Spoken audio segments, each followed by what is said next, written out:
Well, hello, I'm Ron with Mission Boards. Welcome back to the channel. And today we're working on a new project. One of the things that we make and sell is wooden rolling pins, and we make them in two different sizes. This one's about 1.5 inches thick, and typically it's made out of two different species of wood. And then we make one that is 2 inches thick, and it's made typically out of 3 different pieces of wood that are glued together, usually 2 species, one in the middle and similar species on the outside. So it's always been difficult to keep up with the demands. We sell a whole lot of these, and so we're always struggling to figure out how to make these quicker. There's only a couple guys in our group that are capable wood turners. And so for the last several years, we've been turning these by hand completely. But I have some ideas that I'm working on. I want to make a device that will speed up this process.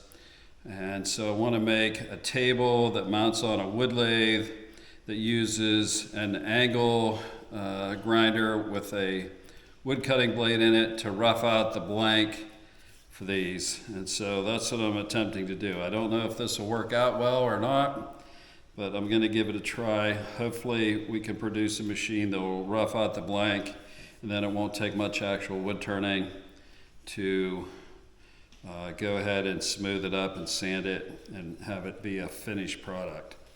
So that's what we're going to be working on, and in order to make that happen, I've already pre-cut some pieces. Let me show you those. So I didn't want to bore you to death with just basic cutting on a table saw, but I just try to use scraps when I can. I don't want to waste good materials, and this is just a prototype. If it works well, we may make a bigger one. But I had this piece of white melamine sitting around, so I cut it into a size that's basically 20 inches by 30 inches. And then I also had some scrap 3/4 inch OSB. So I've screwed these two pieces together just with drywall screws.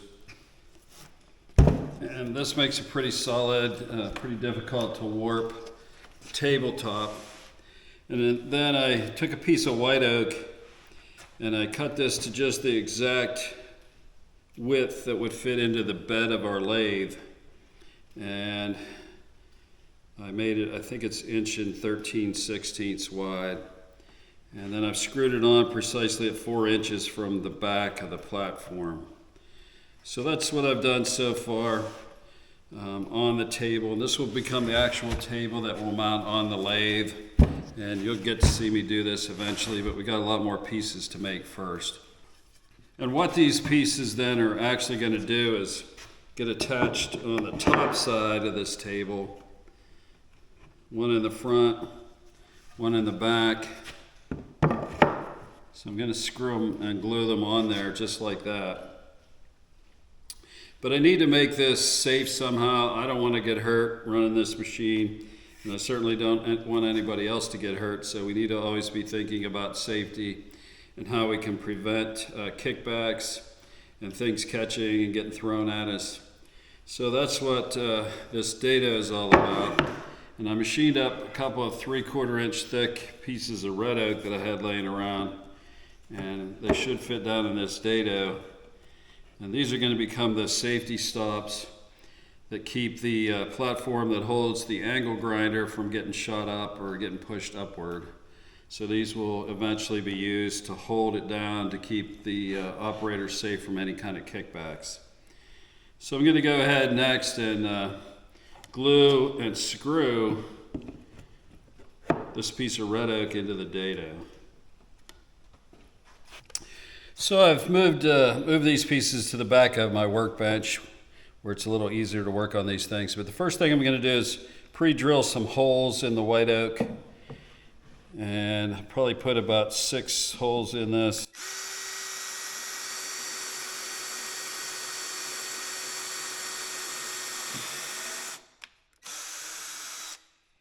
I really enjoy working with white oak. It just has a very tight grain, very strong wood.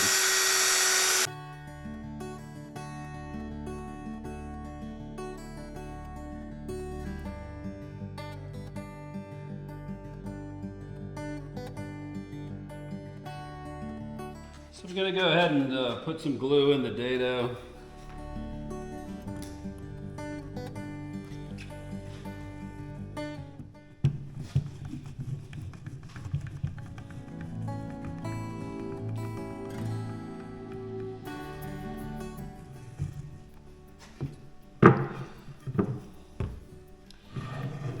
I hate using my finger because I don't like the sticky stuff on my finger, but in this case I want to make sure I get some glue up on the sides as well.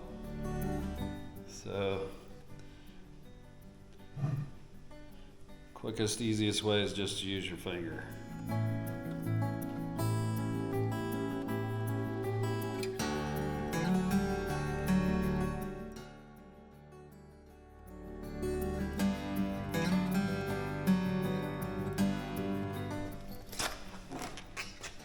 So I decided to use a 2-inch square drive screw.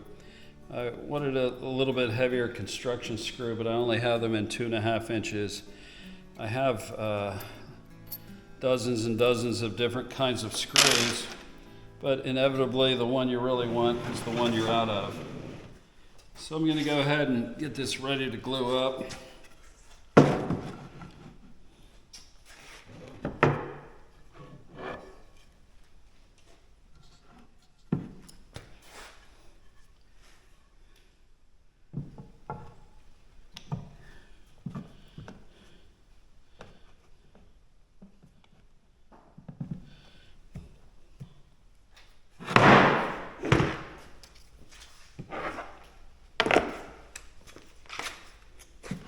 I'm going to go ahead and use some clamps just to help hold it until I get some screws in it.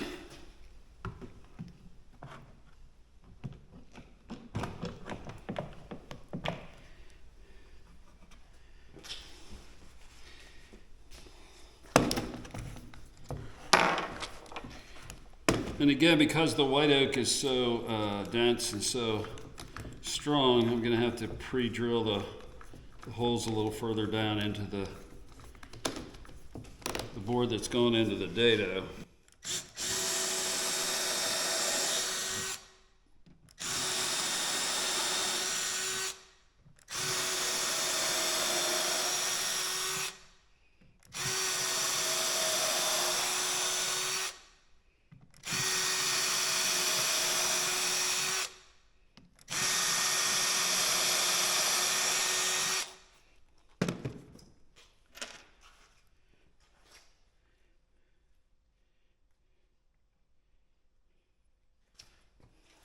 So hopefully you can see that.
Nothing like an impact driver.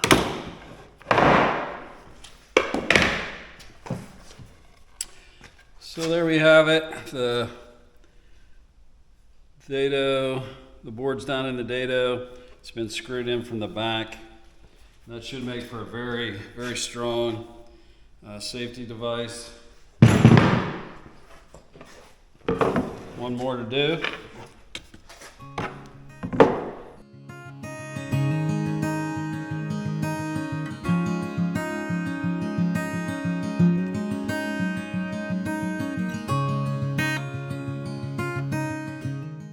All right, so mission accomplished on those.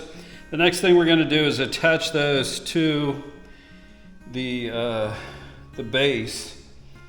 And they're going to serve, again, an important safety function. They're going to keep anything from kicking up at us. And they're also going to hold the system of the template that we'll use as a guide when we make a different rolling pin. I'm designing this so we can insert different templates in the back and then use that template to rough out the blank. So that's what we're going to do next, is put those pieces we just screwed together onto the top. So I'm ready to go ahead and install the safety device onto the deck. And I'm going to use these construction screws, and I'm also going to put some glue on here. I know it's glued to the end grain and it doesn't really hold all that great, I get that, but it helps a little bit, and every little bit we can get is worthwhile.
I think what I'm going to try to do is actually run some angled screws that go down and hit the corner right here, and do something like that.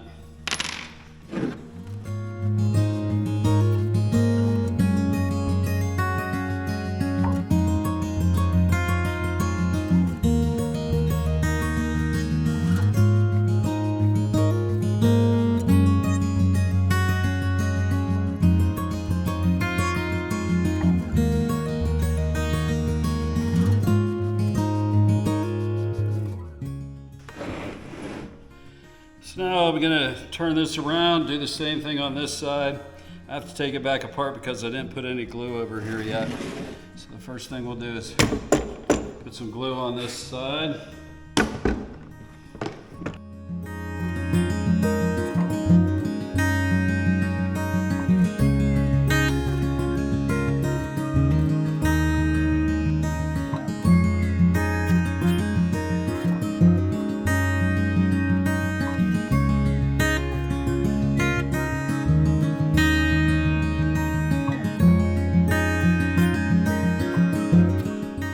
So what I'm going to do next is to take the base and install on the back side of it a couple of these bent pieces of fairly heavy steel, because ultimately I need to hold this base onto the lathe, onto the bedways of the lathe. And I thought the easiest way I could do that, because it needs to go on and off and I need to be able to take it off without a lot of problems. So in my mind, the easiest way to do it was to do it with some ratchet straps around the bottom of the base. And if you had a normal lathe, you could easily come up with some kind of a device where you could just attach it from the bottom, maybe with like a hand screw or something like that. But my Rikon lathe actually is an adjustable bed, and so it has these two different bed heights. and it adjusts out. And because of that, I can't so easily attach it from the bottom. It's hard to get your hand up inside the bottom of the bed because there's a mechanism in there to move the bed in and out. So I thought the best way would be to just do it with some ratchet straps. And so these are going to hold the ratchet strap on the back side, and I'm just going to attach them into the white hook, something like that.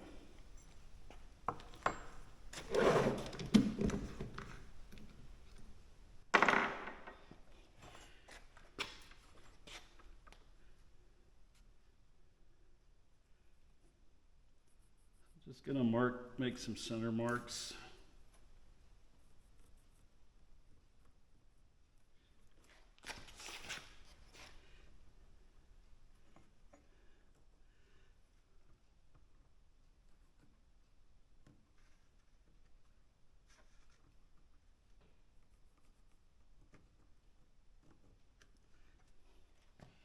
I'll go ahead and pre-drill those.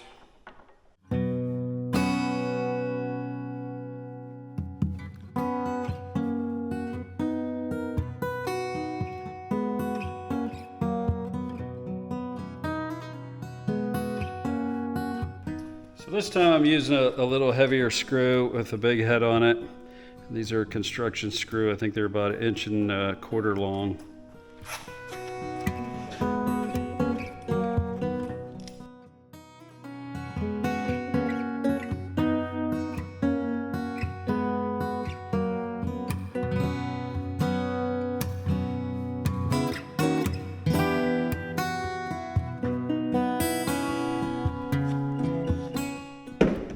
All right, so those should be great to hook the ratchet straps in on the back. I'm going to turn this around a little bit. And I have these, again, I'm just using things I have in my scrap pile. Those are great. But on the front side, where the person working at the lathe is going to be working here and rubbing up against this, I don't want anything sticking out that's going to hit you in the belly. So on the front side, these are going to go on the bottom as opposed to on the back. So I think what I'm going to do here is just try to attach them up into both layers. It should still be pretty strong. Just trying to set the depth of my drill so that I don't drill the whole way through. But I drill far enough that there's a nice pre-drilled hole there.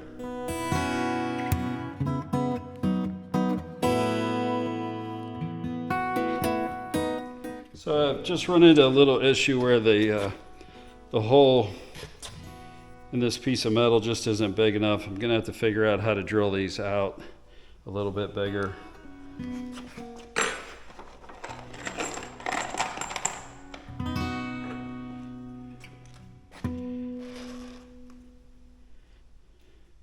At the top of the threads, it's actually a little bit wider and it's not fitting down in there.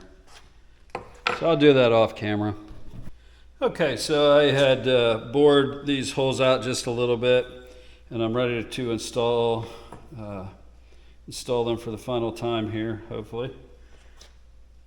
And I decided also to put a washer on it. It'll just stiffen it up a little bit more. And the other thing about the washer, these screws are sized to not go through, but it's getting pretty close. And I'd rather not have to deal with the problem of those coming through. So I'm just going to put the washers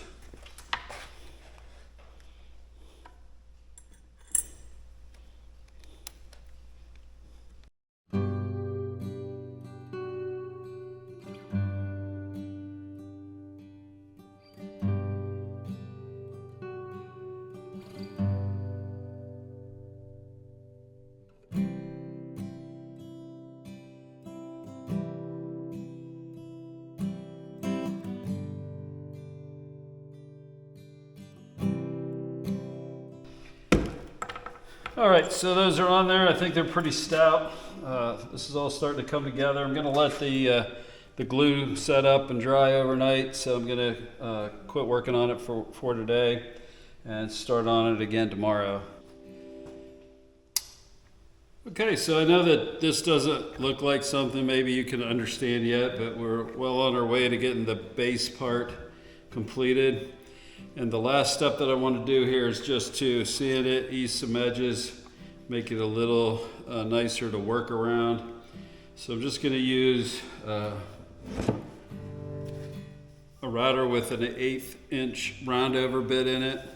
And I'm going to go ahead and just ease some of these edges.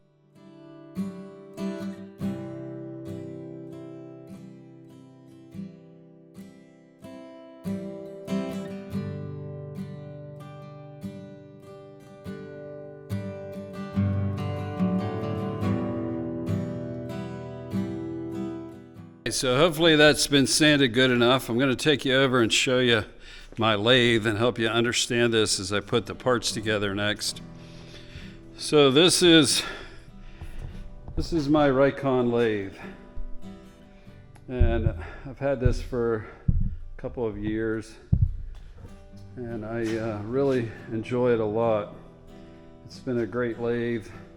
What's unique about it is that the bed expands.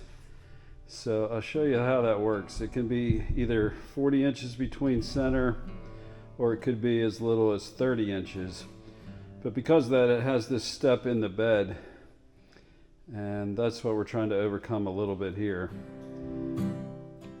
So I'm just gonna use the mechanism that's built in to close it back up and show you how that works.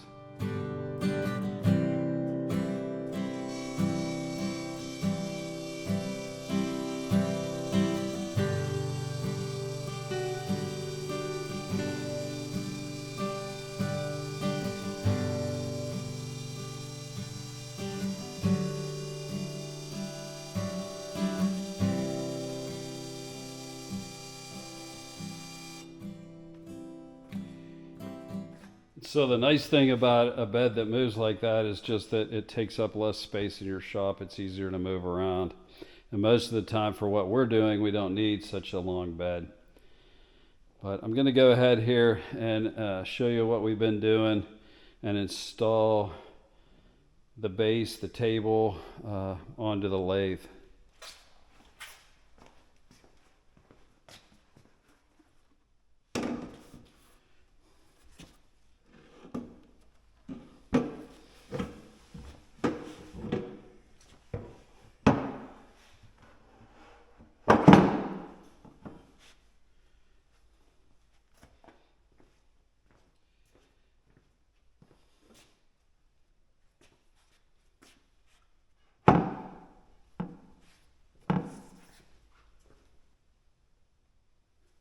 Okay, so let me see if I can bring this all together for you and how I'm going to attach this to the Rikon lathe.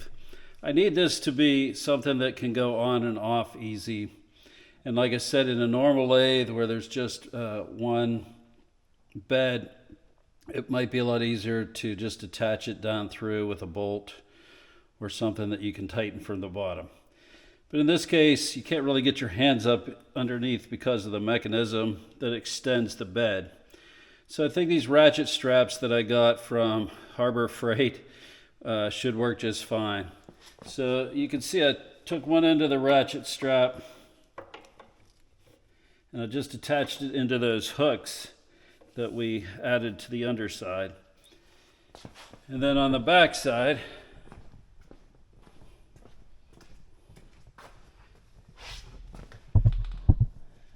on the back side of the lathe, I'm going to do something similar. I'm just going to take the other end of the ratchet strap and attach it there, and the other end of this one and attach it right there.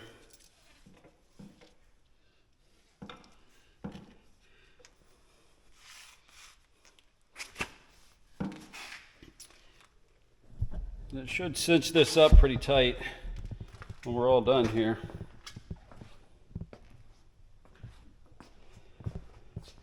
So let's see what happens.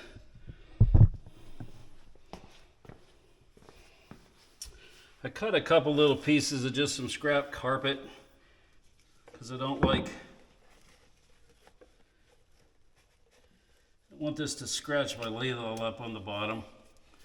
So the carpet should help prevent that.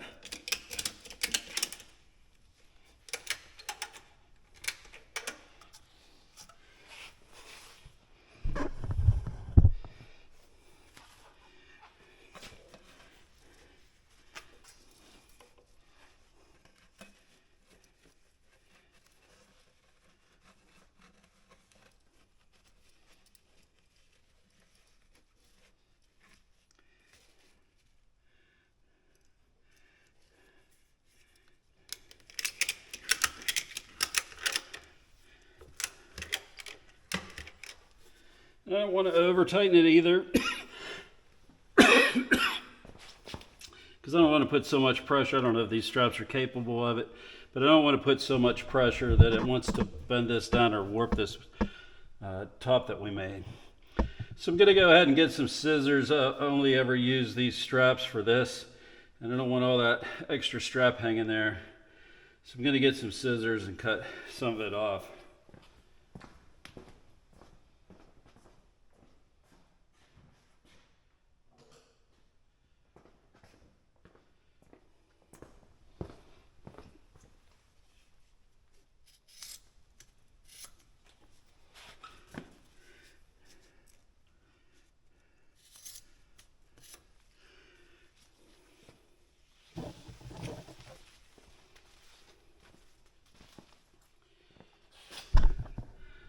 So that's what it looks like, and I think that's going to hold the table on there really well. I mean, there just can't be any movement or deflection, and I can actually rock the lathe around just by grabbing that table. So that's the table part accomplished, and then next we're going to make the device that sits on here that runs under these extensions so that it can't get kicked up on me, but it's going to hold an angle grinder with a wood cutting blade in it, and so I'll be able to slide it back and forth in and out a little bit, and we'll be able to eventually put a template up on here that we follow so we can cut very precise parts. So that's what we'll be working on next.